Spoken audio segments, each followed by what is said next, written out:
नमस्कार। मैं हूं अंचल ओझा और आप देख रहे हैं खबरी चौक। खबरी चौक के आज के इस एपिसोड में या आज के इस कार्यक्रम में हम बात कर रहे हैं उन शासकीय जमीनों की जहां पर भ्रष्टाचार कर, बंदर बांट कर शासकीय जमीनों को अपने नाम पर करने कराने का खेल खेला जा रहा है। अभी हाल ही में विकासखंड बतौली के ग्राम भटको और कालीपुर का मामला आया था, जिसमें 130 एकड़ से अधिक जमीन के दूसरे के नाम पर पंजीयन कराने, रजिस्ट्रेशन कराने का मामला था, जिसमें कार्रवाई भी हुई। 23 लोगों के नाम पर एफआईआर दर्ज हुई और आगे की कार्रवाई चल रही है। सारे ज़मीनों को जो दूसरों के नाम पर, शासकीय ज़मीन जो दूसरों के नाम पर चले गए थे, उन्हें शून्य घोषित करने की प्रक्रिया चल रही है।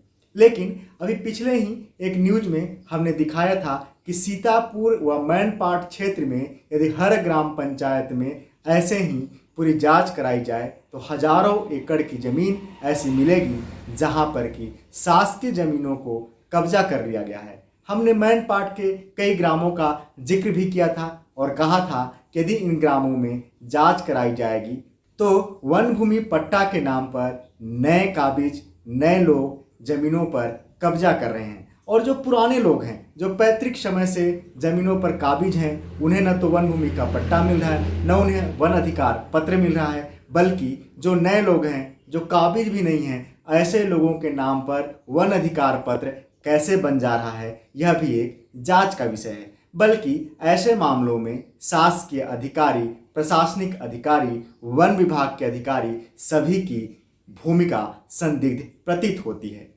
यदि हम केवल मैनपाट की बात करें तो बिसरपानी, परपटिया, नर्मदापुर, कुनिया, बरीमा, केसरा, कंडराजा, बरडाड़, उरंगा सहित कई ऐसे ग्राम पंचायत हैं जहां पर कि वन भूमि को, वन भूमि के साथ साथ कई ऐसे भूमि जहां पर कि उद्यान के नाम पर आवंटित हुई थी, कई जमीन जहां पर कि पौधे लगाए गए थे, ऐसे जमीनों को कैसे दूसरों के द्वारा कब्जा कर लिया गया और उन लोगों के नाम पर कैसे जमीन चढ़ा दिया गया और वे लोग कैसे सहकारी समितियों में धान का विक्रय कर रहे हैं, यह सभी जांच का विषय है। हमने तो फिलहाल पुराने न्यूज में केवल यह जिक्र किया था कि केवल यदि मैनपाट और सीतापुर क्षेत्र में शासन जांच करा दे, सही तरीके से जांच हो जाए तो हजारों एकड़ जमीन ऐसे निकलेंगे जो कि शासकीय जमीनों पर गलत तरीके से लोगों ने कब्जा किया हुआ है और उनके नाम पर वन अधिकार पत्र के साथ साथ अन्य जमीन के कागजात भी बन चुके हैं। ऐसा ही एक मामला मंगलवार को जनदर्शन में कलेक्टर के समक्ष भी आया है, लेकिन कलेक्टर सरगुजा और प्रशासनिक अधिकारी इन मामलों पर कितनी कार्रवाई करेंगे यह तो आगे देखना होगा, क्योंकि इससे पहले भी मैनपाट के कई मामलों में कलेक्टर सरगुजा को, एसडीएम को, तहसीलदार को, वन विभाग के अधिकारियों को शिकायत की गई है। बाकायदा ग्राम पंचायत में ग्राम सभा कर प्रस्ताव बनाया गया और यह बताया गया कि जो भूमि काबिज हो रहा है वह गलत तरीके से किया जा रहा है, इस पर कार्रवाई हो। लेकिन इसके बावजूद कोई कार्रवाई नहीं हुई, बल्कि उन स्थलों पर फिर से कब्जा हुआ और कब्जा करने के बाद अब कई व्यवसायिक कार्य भी किए जा रहे हैं। ऐसे में जो लोग मैनपाट से काफ़ी दूर से जनदर्शन में कलेक्टर के समक्ष पहुंचकर आवेदन दिए हैं, जिन्होंने आवेदन सौंपा है और शासकीय ज़मीनों में काबिज जो लोग हैं उनको हटाने का, ज़मीनों से बेदखल करने का, शासकीय ज़मीनों को संरक्षित करने की मांग की है, उस पर कितनी जांच होगी यह एक गंभीर मसला है और प्रशासनिक अधिकारी इन मामलों पर कितने गंभीर हैं यह भी सोचना होगा। हालांकि इन यदि आवेदकों की आप सुने तो आवेदकों ने मीडिया से बात करते हुए एक बात और कही कि वे स्थानीय विधायक से भी कई बार मिले हैं, लेकिन स्थानीय विधायक के यहाँ भी सुनवाई नहीं है। आइए देखते हैं आखिरकार यह पूरा मामला है क्या, कहाँ कहाँ पर जमीनों का कब्जा हुआ, लोग क्या कह रहे हैं। मैनपाट में कई ग्राम पंचायतों में शासकीय राजस्व भूमि एवं वन भूमि पर कब्जे का खेल काफी समय से चल रहा है। समय समय पर वहां विवाद की स्थिति भी बनती रही है। यदि सूक्ष्मता से जांच हो तो अभी इन क्षेत्रों में कई जमीन के मामले सामने आएंगे, लेकिन सवाल यह है कि आखिरकार यह जांच करेगा कौन। वन भूमि से लेकर राजस्व भूमि एवं नजूल भूमि में हेराफेरी के अनेकों मामले इन क्षेत्रों में अभी भी दफन हैं, जिसमें अधिकारियों की संलिप्तता भी संदिग्ध है। अकेले मैनपाट क्षेत्र में भी सैकड़ों नहीं बल्कि हजारों एकड़ जमीनें वन भूमि पट्टा राजस्व व नजूल के कब्जे की भेंट लगातार चढ़ रहा है। वन भूमि पर कब्जे को इस खेल की सबसे बड़ी विडंबना यह है कि बाप दादा के समय से पूर्वजों से वन भूमि पर काबिजों को पट्टा तो नहीं मिल पा रहा है, लेकिन कब्जे के बगैर कई दूसरे लोगों को जो उस गांव के नहीं हैं उन्हें पट्टा अर्थात वन अधिकार पत्र तक मिल गया है, लेकिन वाजिब काबिजों को पट्टा नहीं मिल पाता। यहाँ के लोग का बहुत कम पट्टा बना है और बाहरी लोग का काबिज भी नहीं है और पट्टा बन गया है। सब बाहरी लोग से मतलब बाहरी लोग का कब्जा भी नहीं है और पट्टा बन गया है और यहाँ का मतलब पब्लिक लोग का पट्टा नहीं बना है अभी। मतलब हम लोग दादा लोग आए थे यहाँ। अच्छा, अभी तक पट्टा वट्टा नहीं मिला? हमारे नाम से पट्टा नहीं है। किसके नाम से पट्टा है? वही दादा बाबा लोग का जो पट्टा जो है वही पट्टा मतलब हम लोग कमा रहे हैं। मतलब पट्टा है कि कब्जा है, क्या है? कब्जा अलग से। पट्टा तो थोड़ा बहुत है, कब्जा बहुत ज़्यादा है। अच्छा, और उस ज़मीन को हम लोग कमा रहे हैं आज तक। हाँ मक्का, धान, खेड़ी, हाँ फाफड़। हाँ। तो आवेदन किए हैं वन भूमि के लिए? हाँ किए हैं। क्या हो रहा है उसमें? तो बोला कि सरपंच बोला कि हमारे पास आवेदन छोड़ दो, हम तहसील में भेजेंगे। जब यहाँ आएगा कोई पटवारी तहसीलदार तो आपको सूचना होगा। शासकीय जमीनों में कब्जे का मामला तब खुलकर सामने आया जब कलेक्टर जनदर्शन में मैनपाट के काफी लोग 1000 एकड़ से अधिक शासकीय जमीन को आजाद कराने की मांग को लेकर ज्ञापन सौंपा है। हालांकि इसके पहले भी ऐसे कई ज्ञापन सौंपे गए हैं और कार्रवाई नहीं हुई है, जिससे कब्जेधारियों का मनोबल लगातार बढ़ता रहा है। हालांकि कलेक्टर सरगुजा ने कहा है कि एसडीएम को जांच का आदेश दिया गया है, लेकिन यह विडंबना है कि इसके पहले भी कलेक्टर, एसडीएम व तहसीलदार को कई आवेदन दिए गए हैं, लेकिन शासकीय भूमि पर कब्जा को रोका नहीं जा सका है। ग्राम पंचायत कंडराजा और नर्मदापुर और आसपास के 4-5 गांव के रहवासी आए हुए थे और उनकी शिकायत थी कि एक ही परिवार के बहुत सारे सदस्यों के नाम पे जो है ज़मीन फर्जी पट्टे से चढ़ गई है और स्कूल और रोड और सब में पट्टा दे दिया गया है। तो इसको एसडीएम को मैंने जांच करने के निर्देश दिए हैं और इसमें संबंधित जो राजस्व अधिकारी हैं, पटवारी, तहसीलदार, इनकी भी भूमिका संदिग्ध बता रहे हैं। तो एक बार जांच रिपोर्ट आएगी उसके बाद ही कहना उचित कुछ होगा। करीब 60 से 70 ग्रामीण आए थे और उनको मैंने सुना और कुछ लोगों के नाम पे रजिस्ट्री भी हो गई है। उन्होंने एक ही टुकड़ा बेचा था और चारों की रजिस्ट्री हो गई है। कुछ विवाद भी वहाँ पे स्थिति बनती रहती है इसको लेके, जिसकी शिकायतें आती रहती हैं। तो उस शिकायत को अभी देखने के बाद जो जांच की रिपोर्ट आएगी उसके बाद ही आगे की कार्रवाई करेंगे। आवेदन को लेकर अंबिकापुर पहुंचे ग्रामीणों ने सीधे तौर पर क्षेत्रीय विधायक एवं प्रदेश के खाद्य मंत्री अमरजीत भगत पर आरोप लगाया है कि इनको कई बार आवेदन दिया गया, लेकिन वहां सुनवाई नहीं होती है। गौर करने वाली बात यह है कि बतौली के भटको मामले में जांच का आदेश देने वाले मंत्री मैनपाट के कब्जे का खेल को रोकने कब तक आदेश देंगे? कागज हैं, एसडीएम के पास कागज हैं। कौन मंत्री जगदीश? अमरजीत भगत जब कोई सुनवाइयो नहीं होती।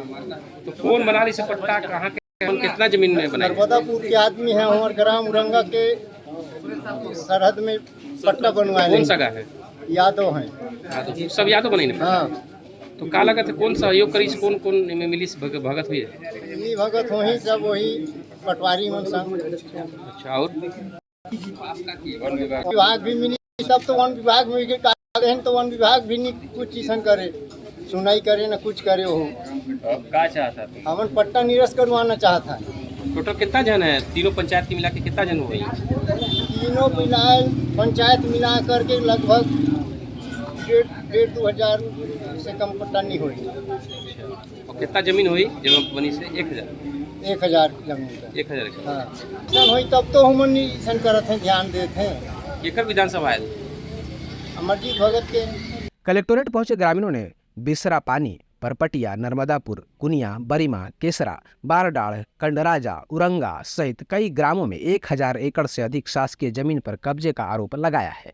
ग्रामीणों ने स्कूल की जमीन सड़क तक का पट्टा बन जाने की बात कही है। इतना ही नहीं, उन्होंने यह भी आरोप लगाया कि एक खाते का जमीन बेचने पर अन्य खातों के जमीन का भी रजिस्ट्री करा ली गई है। जितना खटखर गौचर शासकीय प्लाट था उसको फर्जी तरीके से पट्टा बनाया गया है और उस पट्टे में धान बेचे हैं, जबकि उसमें ना कभी हल चला है न धान बोया गया है। खटखर है, मरघट है, ये सबको भी फर्जी तरीके से पट्टा बनाया गया है। वन भूमि का जमीन है जिसमें पौधा लगा हुआ है उसको भी पट्टा बनवाया गया है और जिसमें KCC करवा के लोन भी दिया गया है, जबकि रेंजर लोग को भी हम लोग कागज दिए हैं। आज 15 दिन बीत रहा है, वो लोग चौके करते हैं। क्या चाहते हैं आप? हम लोग ये चाहते हैं पूरा पट्टा निरस्त हो जाए और जो गलत किए हैं, धांधली किए हैं, उन लोग को सजा होना चाहिए। जितना फर्जी पट्टा बना है ना उसको निरस्त करवाने के लिए इसमें तो बहुत ज़्यादा लोग बनाए हैं, जैसे नर्सरी हो गया, चट्टान खट्टर सबको बनवाना है, जिसमें उसमें धान होता नहीं है और उसको उसी के नाम से कौन बनवाया है? सब विजयनाथ लोग टोटल 1000 रुपये उसमें धान बिक्री किए हैं, लोन निकाले हैं। अच्छा, सरकारी प्लाट में ऐसे कुल कितने लोग होंगे? ये तो विजयनाथ के परिवार में सभी लोग हैं, ये बच्चे लड़के सब। और भी कोई शामिल है? नहीं, उन्हीं का परिवार में से। ग्रामीणों ने जो गंभीर आरोप लगाए हैं उसमें शासकीय जमीन का पट्टा बनाकर सहकारी सोसाइटी में धान बेचने एवं उस जमीन पर लोन निकालने का मामला भी है, जिसकी जांच तो होनी ही चाहिए, क्योंकि शिकायतकर्ता ग्रामीणों ने भी कहा है कि राजनीतिक दबाव में सब हो रहा है और शिकायत के बाद भी कार्रवाई नहीं होती। मैनपाट जहां धान का पैदावार ना के बराबर है, वहां से कितना धान और कैसे सोसाइटियों तक पहुंच रहा है, सोसाइटी के आंकड़े को देखकर बहुत कुछ स्पष्ट हो जाएगा। लेकिन अब सवाल यह उठता है, यह कार्रवाई केवल भटको कालीपुर में ही सीमित रहेगी अथवा मैनपाट के गांवों में भी प्रशासन जमीन कब्जे की इस बड़ी खेल का पर्दाफाश कर हजारों एकड़ शासकीय जमीन को बचाएगी। तो आपने देखा कि सीधे सीधे सीतापुर विधायक का नाम लेकर लोगों ने कहा है कि उनके यहाँ भी कई बार शिकायत हुई। इसके बावजूद लोगों ने यह बोला है कि नेतागिरी से राजनीतिक दबाव डालकर वन विभाग के अधिकारी और प्रशासनिक अधिकारी आपस में मेल जोल कर शासकीय जमीनों को दूसरों के नाम पर चढ़ा दे रहे हैं। यही कारण है कि मैनपाट क्षेत्र के हजारों एकड़ की जमीन जो शासकीय भूमि है वह दूसरों के नाम पर लिख दी गई है और साथ ही लोगों ने जो आवेदन सौंपा है उसमें न सिर्फ खसरा नंबर बल्कि उन्होंने इस बात का भी जिक्र किया है कि किस किस व्यक्ति के नाम पर कौन कौन सी शासकीय भूमि दर्ज हुई है और किसने किसने धान का विक्रय किया है, किसने किसने उस जमीन के एवज में लोन तक निकाला है।